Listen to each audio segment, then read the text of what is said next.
Good morning, friends. Oh man, what a messy morning it is. All this rain. 66 degrees. It's a nice and crisp day, though. Let's just take a look at the weather report and see how long this rain is going to last. We've got a lot of stuff to do. Some stuff we can go ahead and do in the rain. As much as I don't like to do stuff in the rain, we're just going to have to... we just have too much stuff to do to just sit around and wait for it to stop. Okay, so let's see. The weather report. Here we go. Weather. So a couple hours. It won't be too bad. Then we'll have some sunshine, and then it'll be raining early in the morning tomorrow. So yeah, we can get quite a bit done today. So I worked into the night last night, and I got the rest of the parsnips brought in and put into the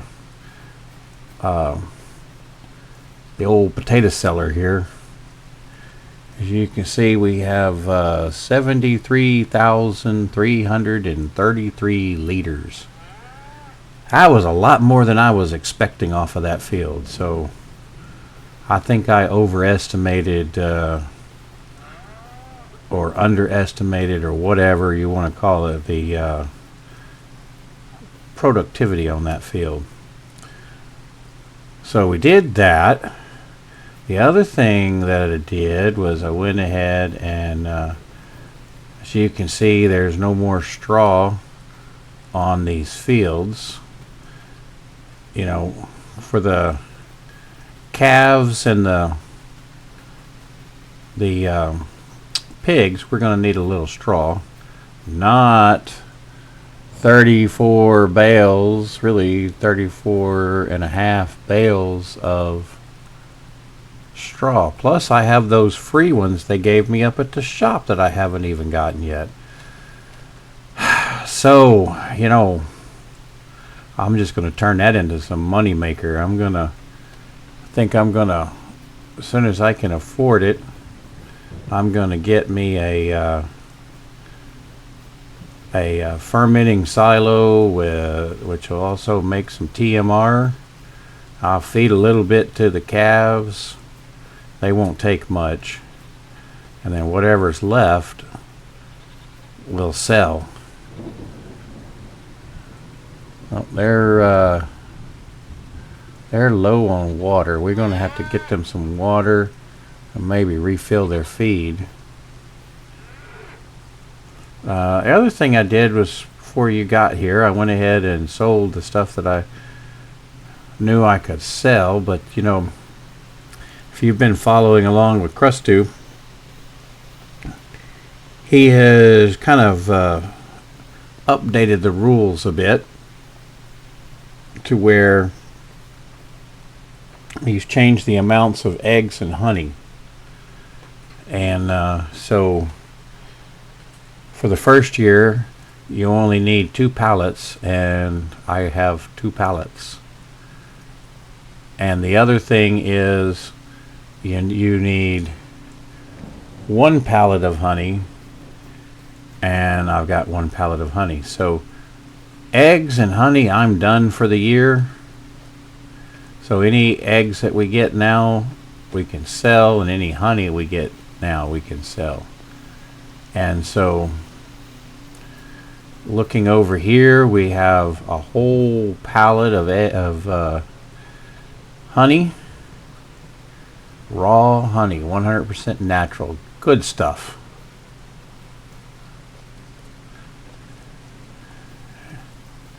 You take a spoonful of honey every day, and that'll keep you from getting sick from your allergies.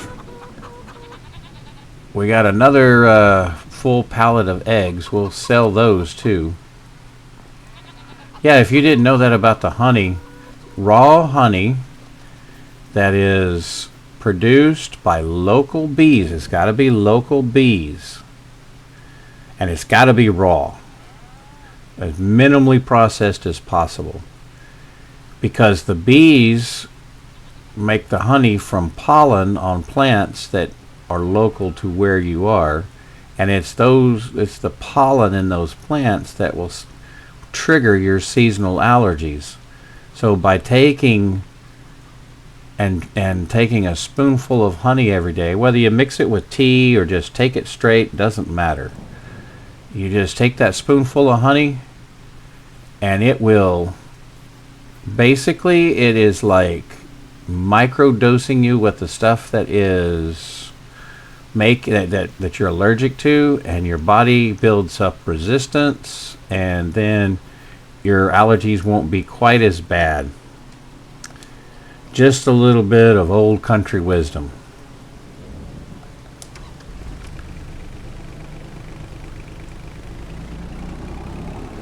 Probably search around on the internet and you can find that information too.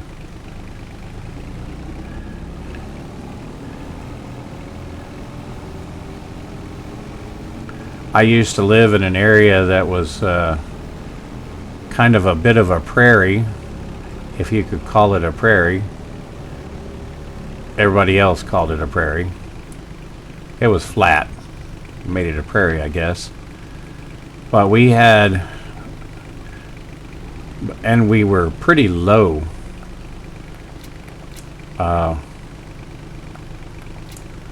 Our property was always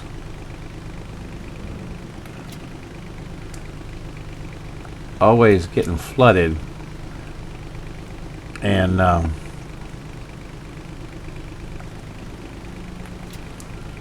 it looks like I'm going to sell all of that honey. Okay, that's okay, I guess, because we can sell it all. Because it was so low and everything. But the side effect of that is, in the summertime when it was so hot and dry and everybody else's grass and stuff was dead, our grass was just like as green as it could be. And a lot of people would lease out cow pastures. Basically they would bring their cows out to these pastures in the summertime, so they just wouldn't have to feed them hay when the grass dies. But it wouldn't be dead in our area, so they would bring their cows out there and stuff. And the other thing that would happen is that there were I don't know how many companies or farms or whatever you want to call them that would do it, but they would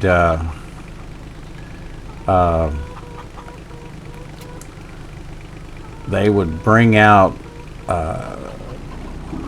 large flatbed trailers full of beehives and set them out in these fields, and we would have lots of clover and stuff like that the cows would eat. And the landowners would plant the stuff so that for the cows.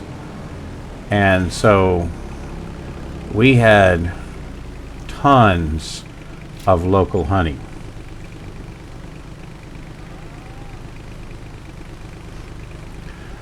So yeah, we would get lots of local honey. And there's I think there's at least a couple of bee farms in the area, if you want to call them bee farms, or whatever apiaries, whatever the name is that you would call it. And they sell all kinds of honey and honey products.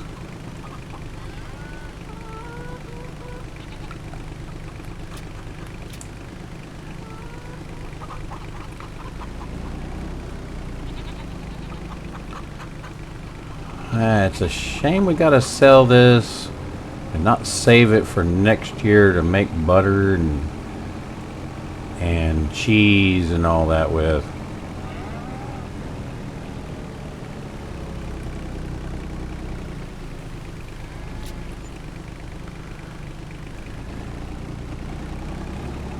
But you know,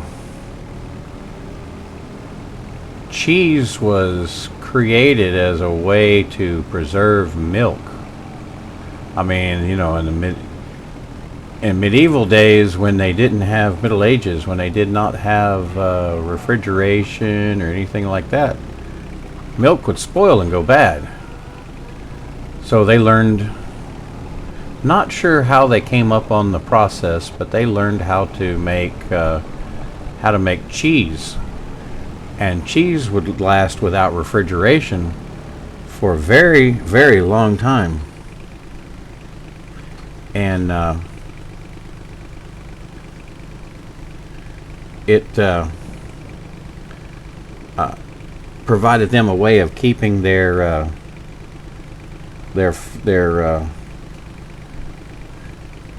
you know, the milk from going bad. It's like when they didn't have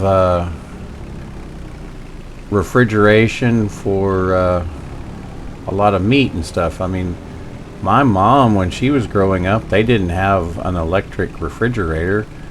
They had, I don't know if you've ever heard refrigerators referred to as ice boxes, but an ice box was literally an insulated wooden box with a door on it that that had another box on top that you would put a block of ice in, a solid block of ice. And there used to be places called ice houses. Of course, now you go to if you find a place called an ice house now, it is essentially a bar. And they're not what they used to be. But they would have, yeah, back in those days, they would have bottled milk delivered to your door. They would have the ice truck would come by and bring you blocks of ice. And people would keep those blocks of ice in there, and they would keep their stuff cool. But before that, you would have to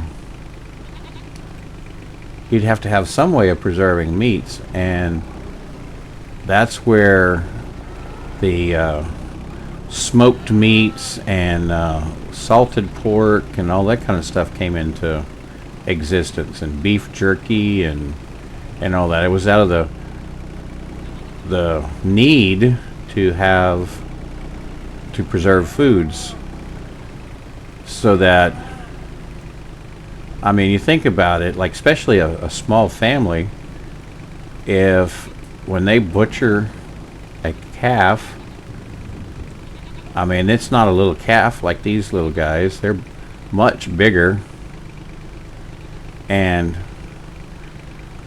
they produce a lot of meat when they're butchered. And if you don't have any way of storing that, then it just goes bad. And so, and a lot of times that's why people would use goats and sheep and smaller animals like that to and keep those for meat. Chickens especially, a lot of chickens, because one chicken would feed a lot of people. I mean, it wouldn't, I mean, you know, you could feed the whole family with one chicken, but you wouldn't and you wouldn't have to have a whole lot left over.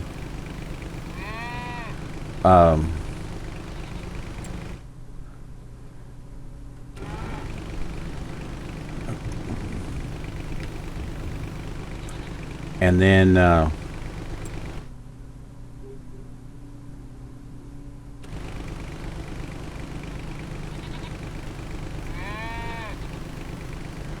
I knew I was going to make a mess again like I did last time. I got to come up with a better system. But that's why a lot of times they would, like butchering hogs and those kinds of things back in the day, it would be like a whole community kind of thing. Like you would have, you know, one person would butcher their hog and get the meat off that they needed for their family that they could eat in the time that they could keep it, and then they would give the rest away. And it was just an understood thing that other people in the community are going to do the same thing. So even though you're giving it away, you're going to get it back later on when you need it.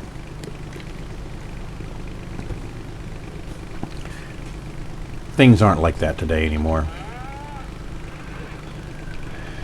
I wonder if I can pull over here and not have to use the auger.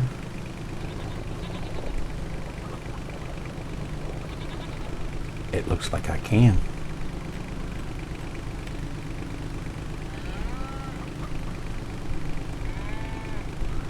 Why does that say 62,000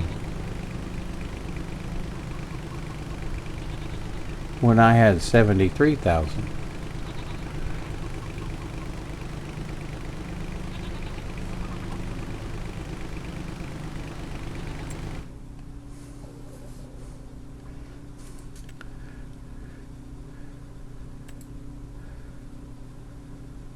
Oh, I have 73,000 parsnips.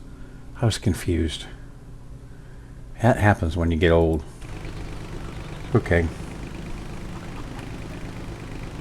Alright, let's get some sorghum. And we're going to go feed the chickens. I'll probably make a couple of trips of this. It's probably not the best way to do it, but it's the cousin Skeeter way.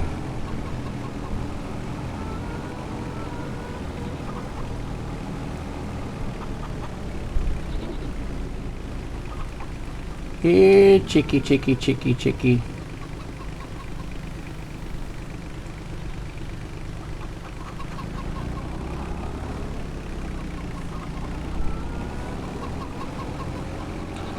Yeah, let's go get some more.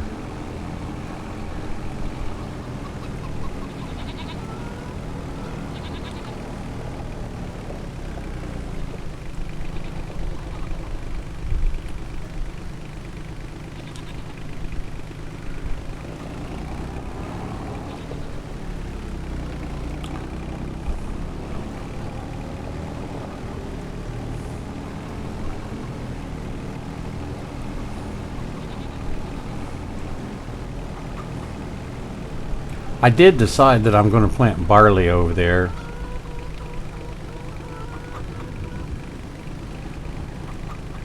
Although,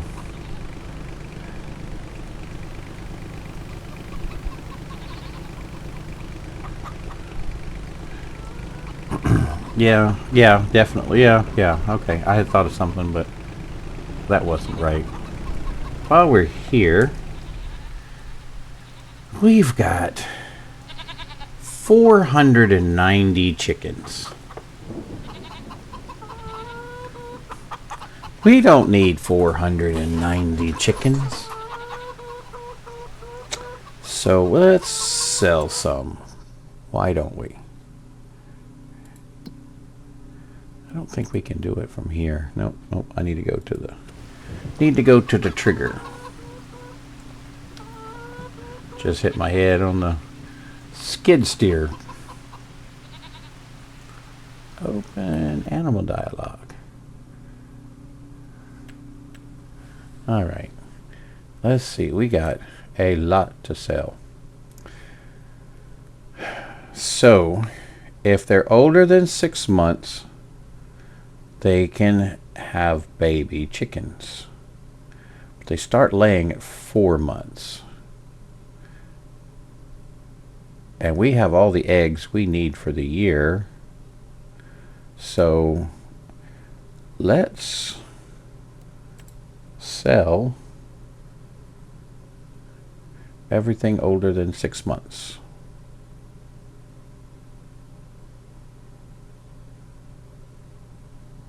Yeah, that's it.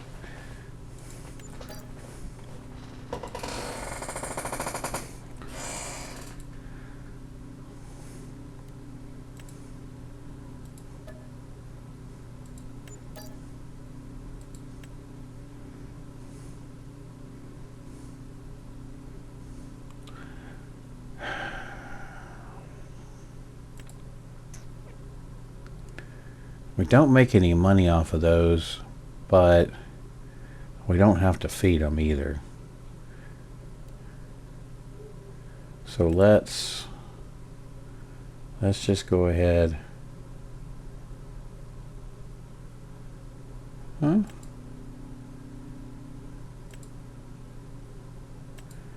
Oh, they must be like $1 and something, and the display's rounding for it to show. Okay. So we do make a little bit off of them. Good to know.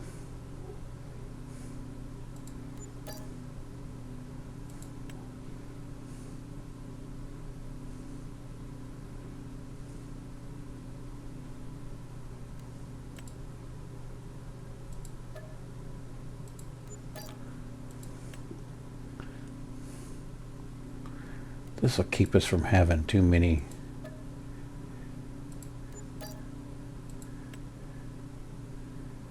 eating too much food.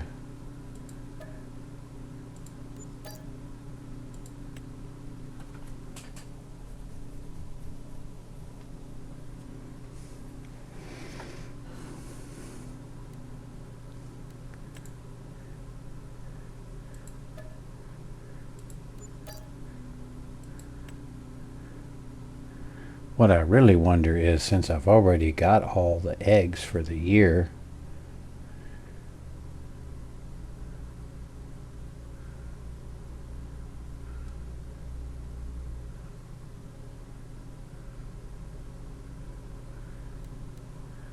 nah, I can let those keep making eggs and selling the eggs.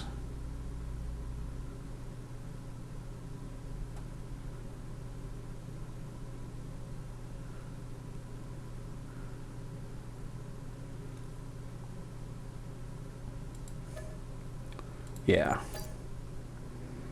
See how that goes.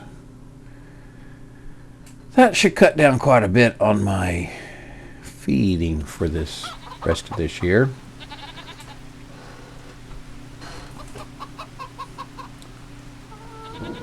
All right. It's still early. We don't want to cut the grass.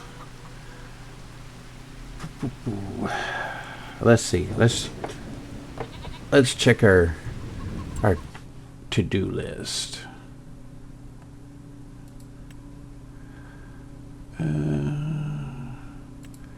We sold the chickens.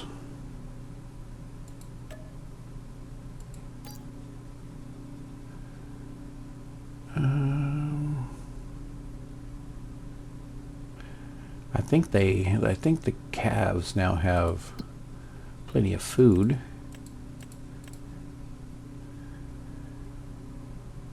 Yep, they're full. So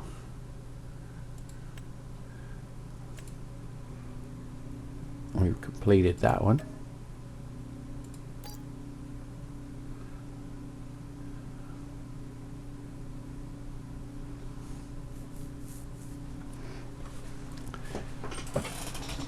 We haven't given them water. And I'm going to go ahead and say that we've completed that. Let me just check to make sure. Yep, okay. Made sure they didn't disappear by completing them. The monitor still stays in place.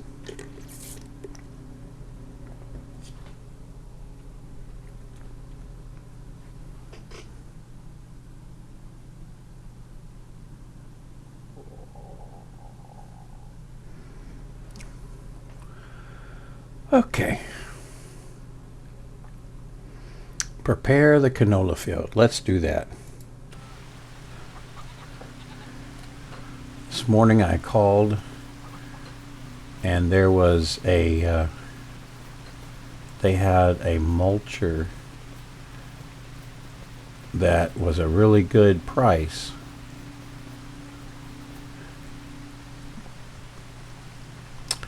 And you can see it right there. They delivered it. So, oh, Alice, I need to give you a bath.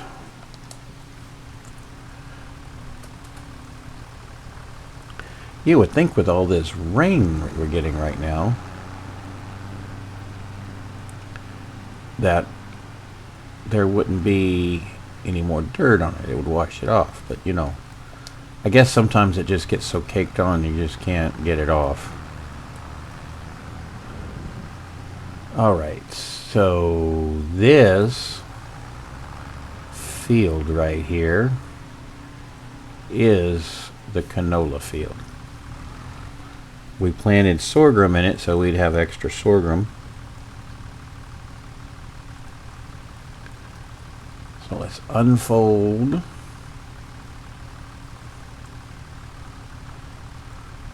Use our steering assist.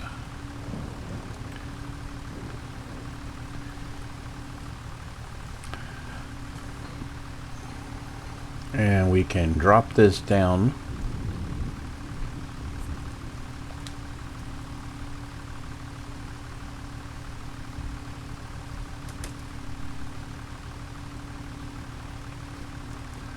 Okay, it's lowered.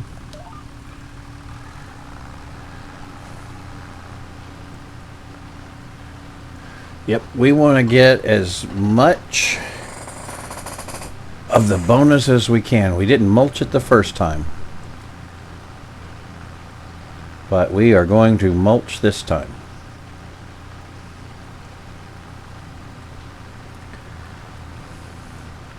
We're not going to plant sorghum till next year over in that field over there, so if I needed grass, I would plant some grass over there and get like one cutting of grass out of it, but I am going to have more than enough grass.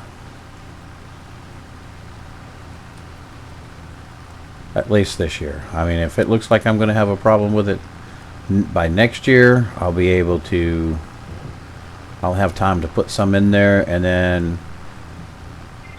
these fields will be empty once these crops are gone out of them, because we're going to try to produce everything we need in these fields in the first 2 years, because the productions are just not going to have time to produce when these fields are being harvested at the end of the year.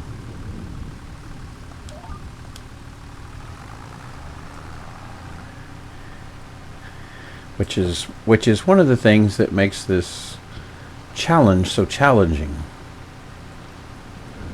I have to applaud Crustu. He came up with a good challenge. It was I've been thinking about how to do something like this myself, and when he announced that he was going to do that, it was I got really excited and couldn't wait to see what the details were, and I think he came up with a pretty clever way of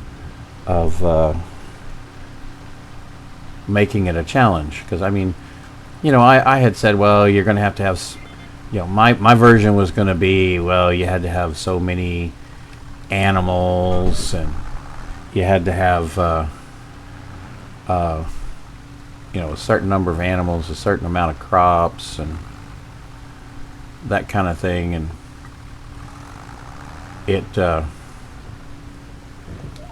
it wasn't as elegant as the challenge that he came up with, and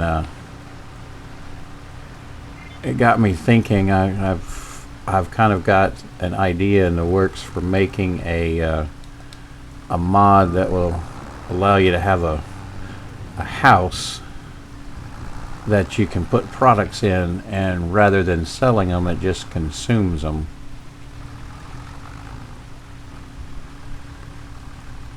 Didn't know my front loader was down. That's causing a problem.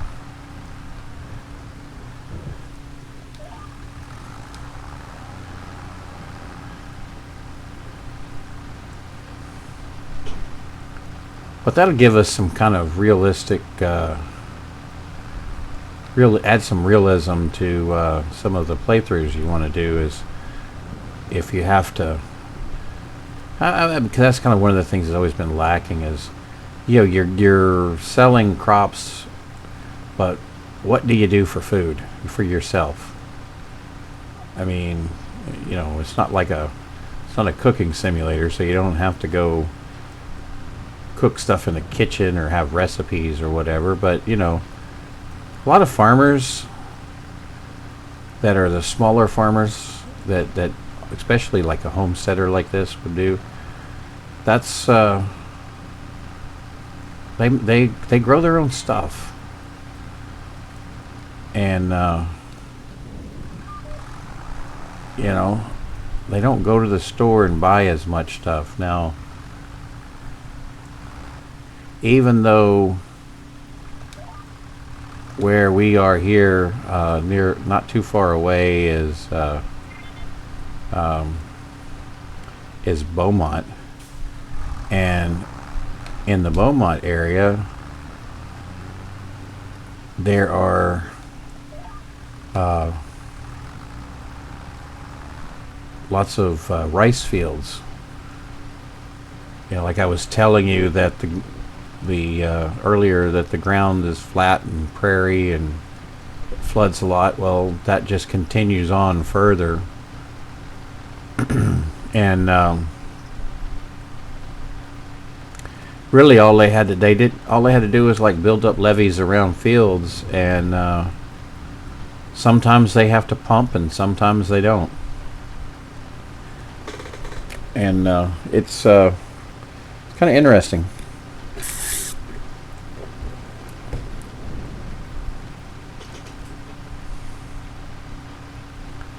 But so, like, I wouldn't grow rice if I was. So, earlier in my life, I was going down the path of becoming one of those doomsday prepper guys, and so it was. I was looking at trying to, you know, what would it take if I had to provide everything myself? What would I grow and how would I make it, and stuff. And you know, nobody in my area grows wheat.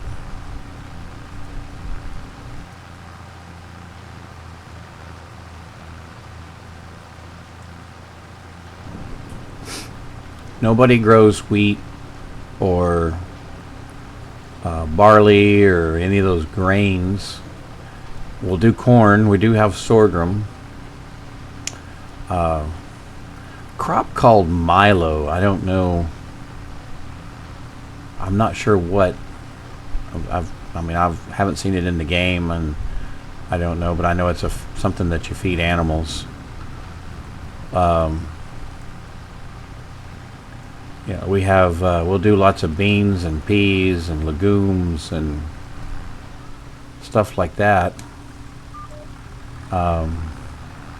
But just, and you know, so that was something I was always struggling with. Was, okay, so what do we do for rice and flour, and you know, if you have the flour, you can make pasta. You don't have to store, you know, 10 different varieties of or shapes, and and in the bulkiness of it. I mean, and a lot of people are just storing the wheat berries and grinding the flour themselves, but then you still have to store it, and if you're not producing it in the area, eventually you're going to run out. And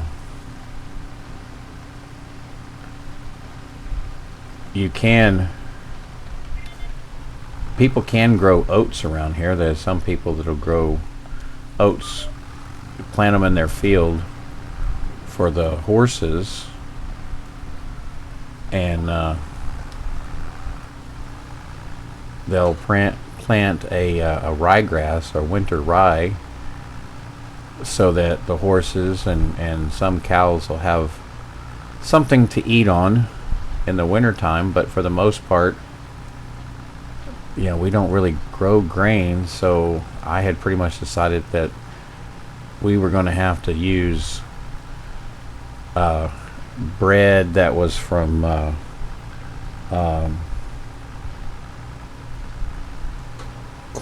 cornmeal, like a cornbread, and fry breads, Indian fry breads, and stuff like that. Tortillas, corn tortillas. Although corn tortillas are made with not just ground corn, it's been it's a masa, and it has been treated like, I'm not quite sure what the process is. It's something like it's like soaked in lime water with lime in it or something. Not lime the fruit lime, but like lime like you put on your fields. Calcium carbonate. And it's some kind of process that they do that with. So, but you can make cornbread that regular cornbread you bake in the oven. You can make a fried cornbread. You can do all kinds of stuff like that. And there's even in extreme situations, the Native Americans in our area would take and they would collect acorns from oak trees, and they would grind those up, and you could make a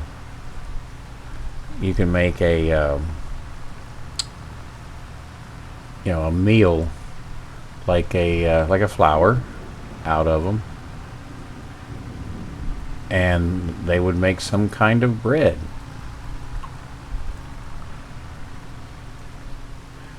Almost kind of like a tortilla or a flatbread kind of thing. So just not like your traditional kind of bread, but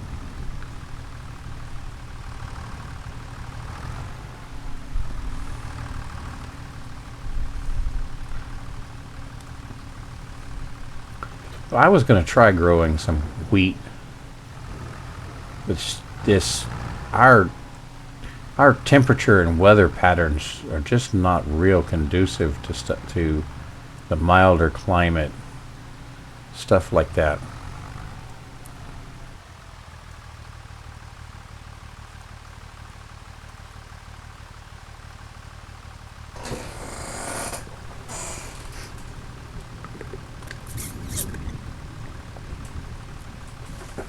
All right, so we've mulched the field.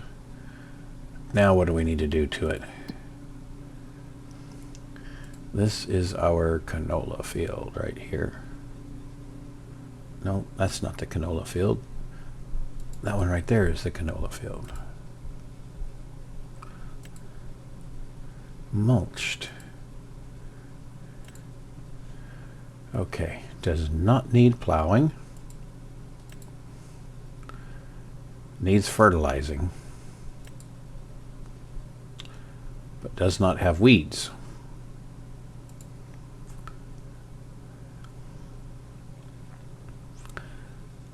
when I plant, it's going to put down a layer of fertilizer. And then I can come back and put more for the second coat. Second coat. It's not painting it. Cousin Skeeter, come on, wake up.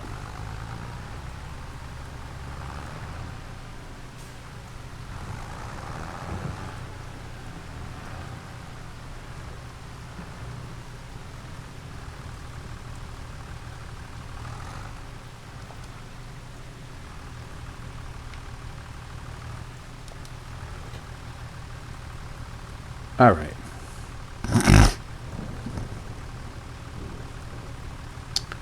We're not planting sorghum.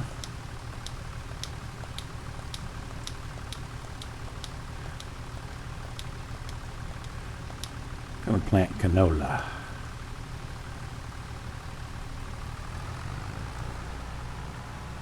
And is this fertilized or is this seed?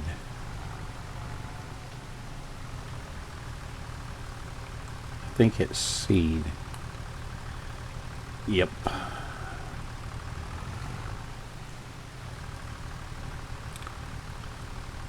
Let's do the normal application rate.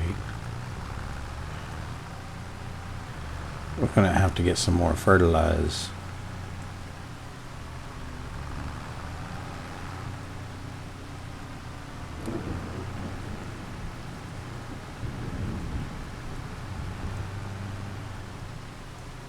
Ooh, that field looks muddy.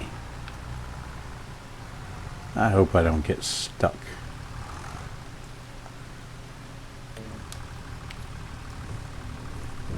I don't think the little Ford would be able to pull me out.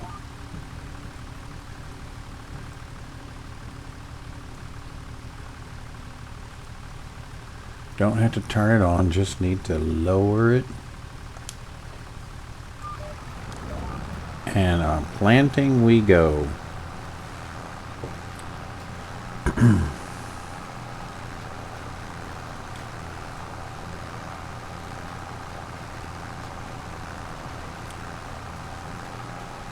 This will be the 4th crop that we've planted.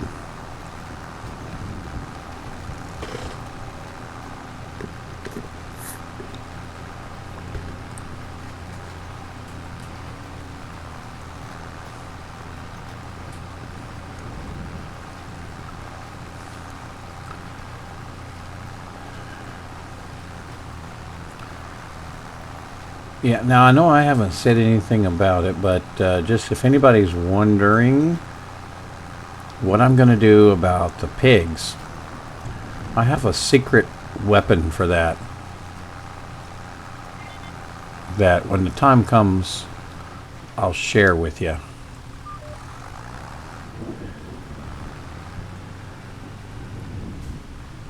This challenge is a game of... What did I just do?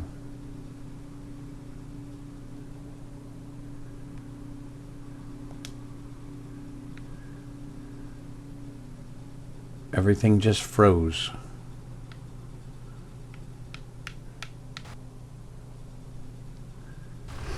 Alright friends, sorry about that. There was a game crash. And I just got everything back to where I had it.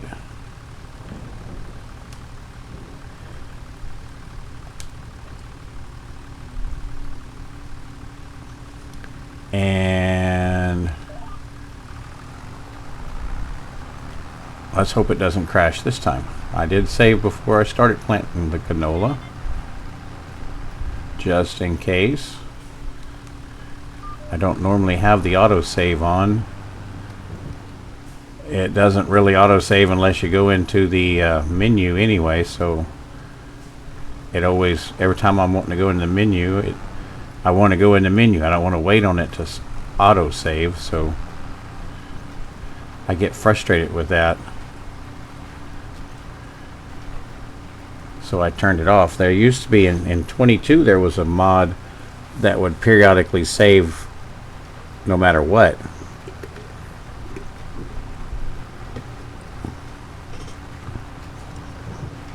And I did use that.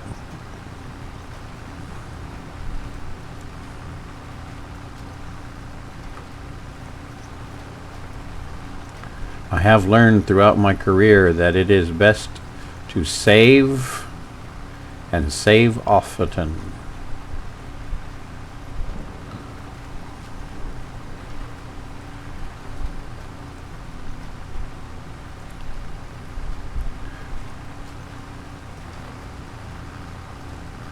Yeah, always save your work and save it as many times as you make changes, just about.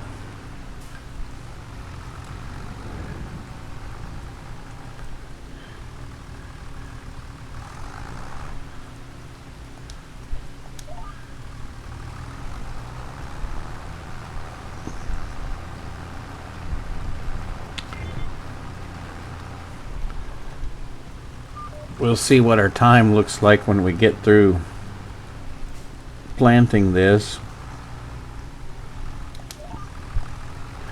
We'll see what we're going to do about the cutting and baling. I don't know if I'm going to montage it, jump cut it,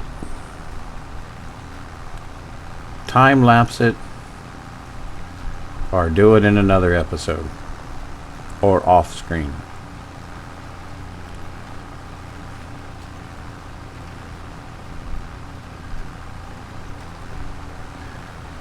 Although I do know we got to watch our time, because if you remember from the last episode, cousin Skeeter and Bobbie Joe have a picnic date lined up.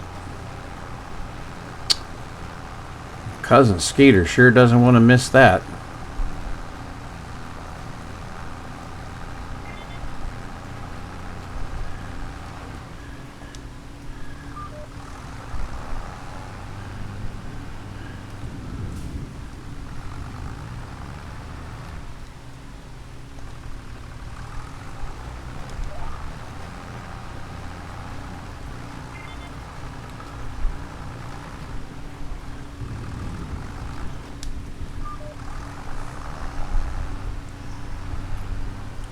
So we will have to make sure that he gets through in time to stop for a extra long lunch break.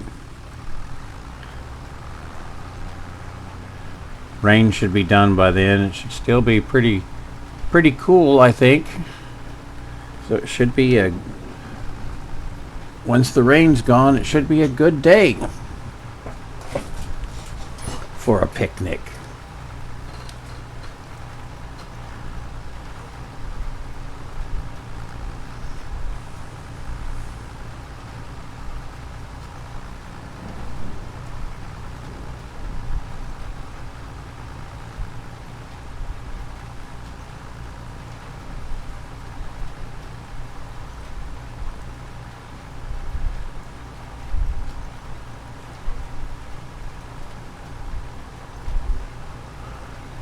Yeah, I don't know what happened, why it crashed like that. Game doesn't really crash on me that often. I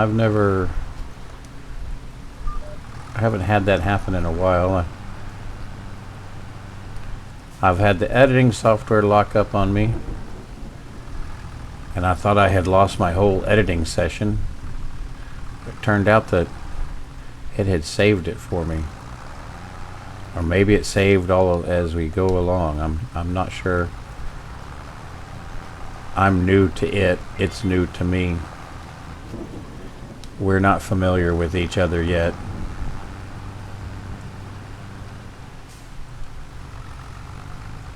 Still learning this whole YouTube thing. I really appreciate you guys that are watching and subscribing and everything. It keeps me encouraged. Like I said before, I have a tendency to get bored with these games and not finish them, but having knowing that you guys are watching and getting some enjoyment from it kind of keeps me moving forward. helps motivate me to keep going. And this challenge is motivating me anyway. It's a lot of times I would this week that I've said, man, I really want to get on and play, but I really don't have time to record, or it's too loud in the house right now, or whatever. It's just not the right time to do it.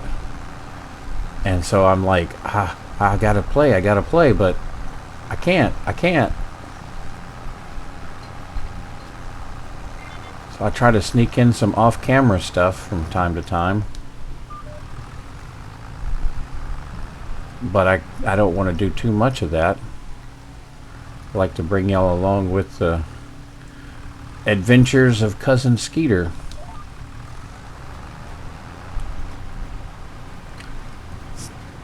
See what kind of trouble he gets into this episode. So far only a game crash. I guess that's not too bad.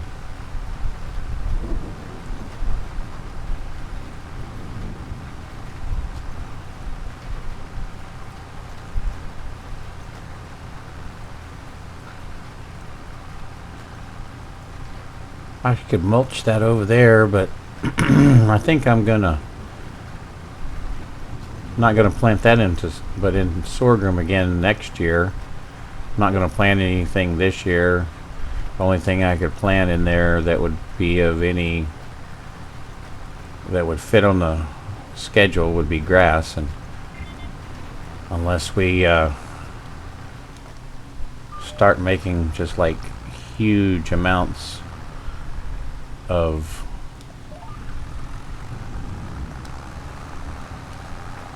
hay and TMR or whatever, then it's going to be,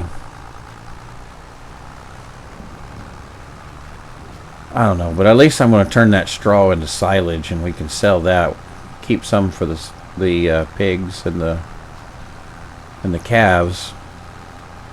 But since nothing else uses it, we could probably put most of it into the haystack and let that ferment into silage and then sell it.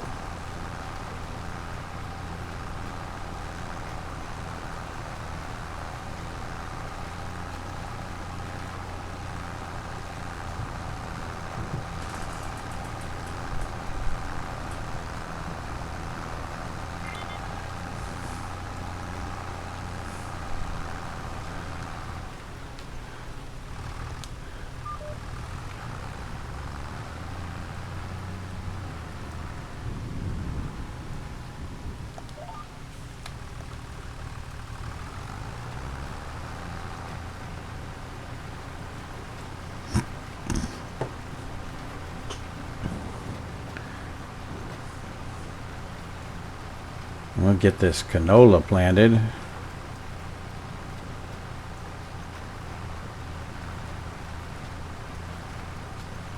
And if we want to maximize, we should probably roll it.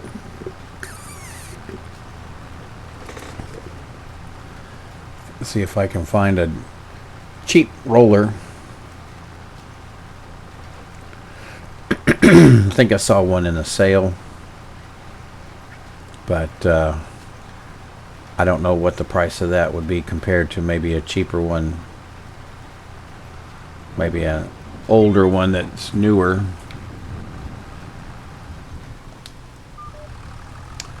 We'll just have to go do some shopping.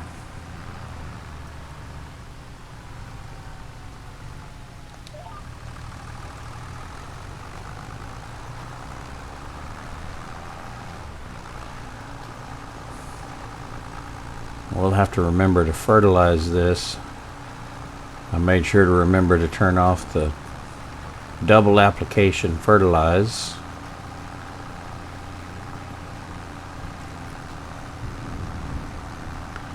I like that mod when I'm just playing because I don't have to do it twice.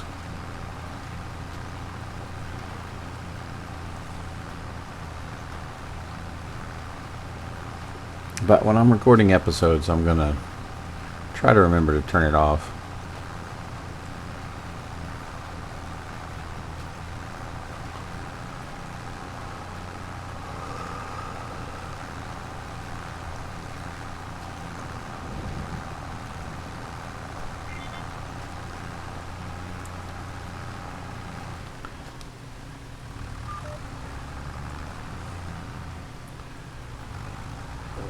Well, I do believe we have a canola field planted.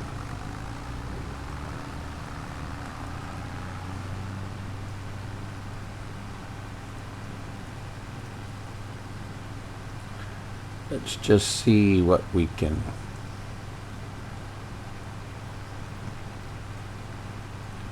See what the store will deliver for us. We'll see what we can find.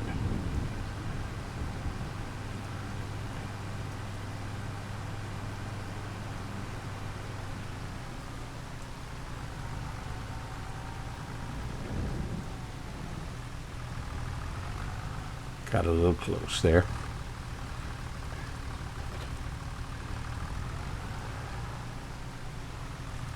All right.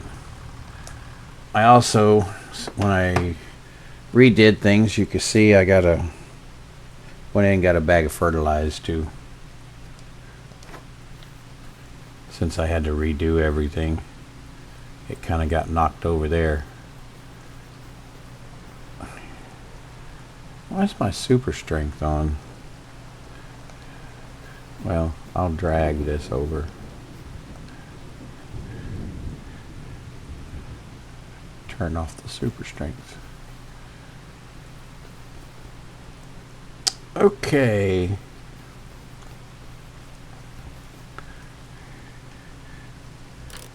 Let's put in a shop delivery zone. And let's look here. This guy. That's a roller.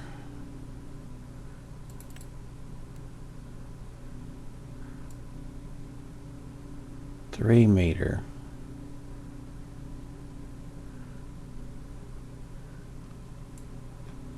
For 4,000.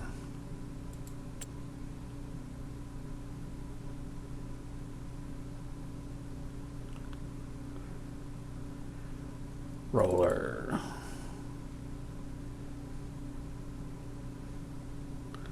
Is everything sorted?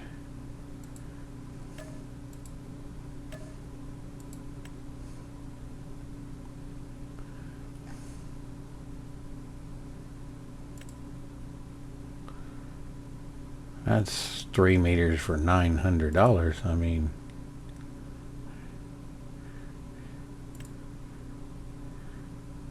$3.8 for $25.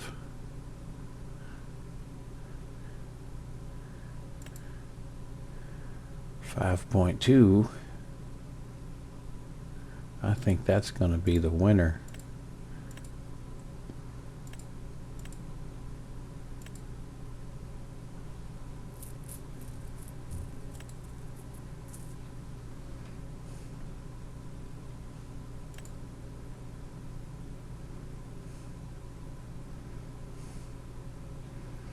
Yep.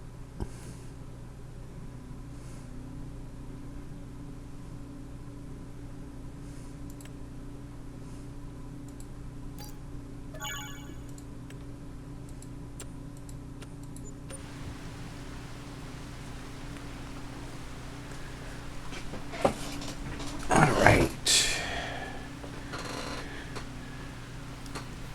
Let's go get the tractor.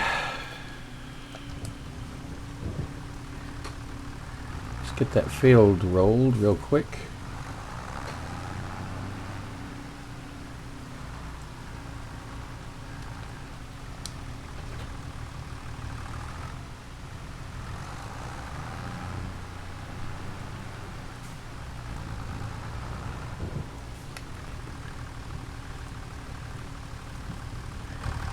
Before I forget, let's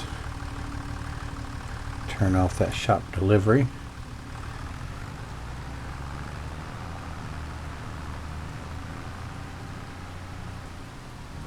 I don't mind using shop deliveries. I mean, in real life they do that and they charge a fee for the delivery, so that's what that mod does. I really don't have a problem with that. I don't know what you guys think, but that's my opinion.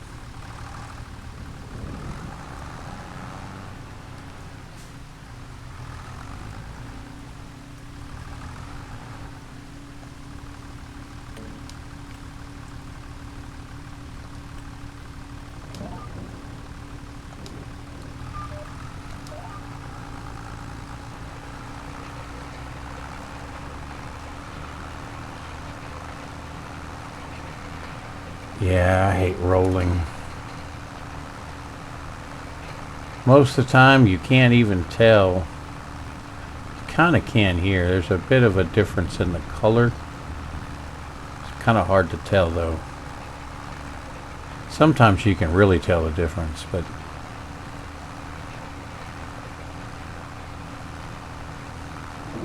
I always have some issue with that.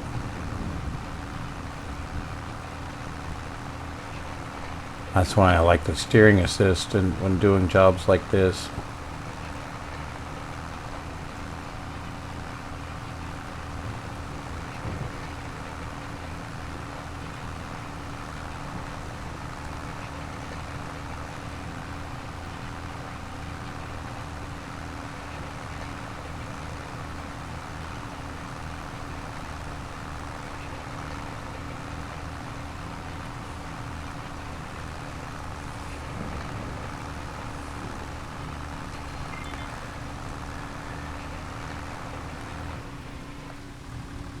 Tell you what, in the interest of time, I will go ahead and do a jump cut on this and bring you back when I'm done. Alright, we're back. Almost finished with this, rolling this field. And we still have plenty of time to get ready for our picnic.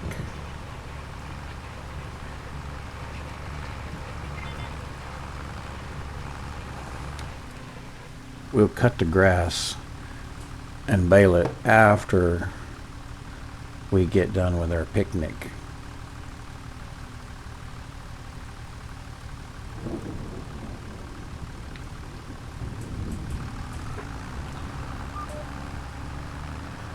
Man, I sure do need to put some new sheds up and stuff.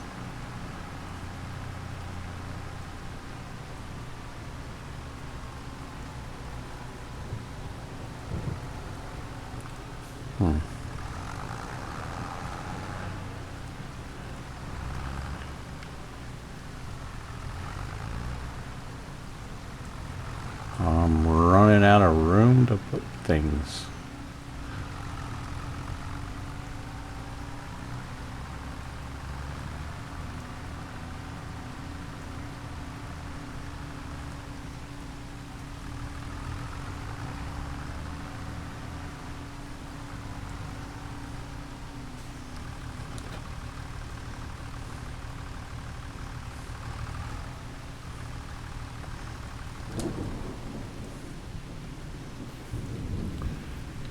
Well, like I said, I think it's time to go inside and dry off, get cleaned up, and get ready to go on our picnic. All right, folks. We'll see ya later. It's already been an hour in the episode, so we may start the next episode with cutting grass and then go to the next month after that. All right, friends, we'll see you later.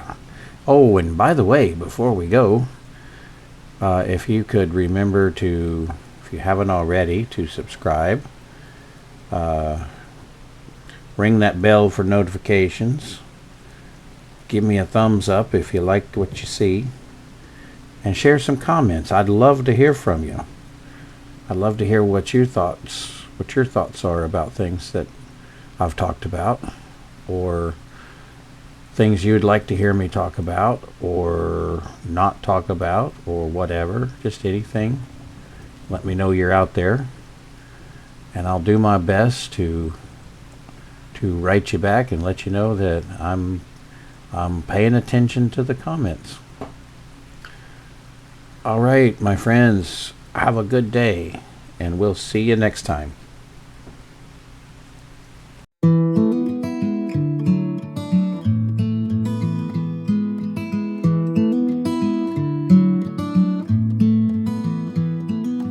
Sunrise paints the canola gold. Row by row I brace the cold. Hands deep in the fertile ground. Sweat and hope are dripping down. Now the fields can wait a while. I'll lay my basket by your side. Bobbie Joe, your laughter's new. Is this the start of something true? Underneath this summer sky, I feel the world, just you and I.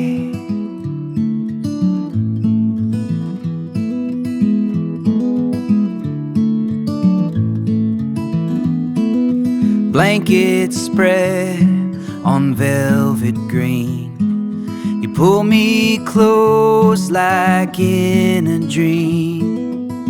In your eyes I see the spark, light and hope inside my heart.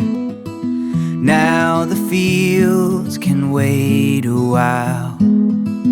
I'll lay my basket by your side. Bobbie Joe, your laughter's new. Is this the start of something true? Underneath this summer sky, I feel the world, just you and I. One sweet kiss beneath the sun changes everything I've done. Wilted doubts begin to fade. Hope and longing hand in hand are made. Now the fields can wait a while. I'll lay my basket by your side. Bobbie Joe, your laughter's new. Is this the start of something true?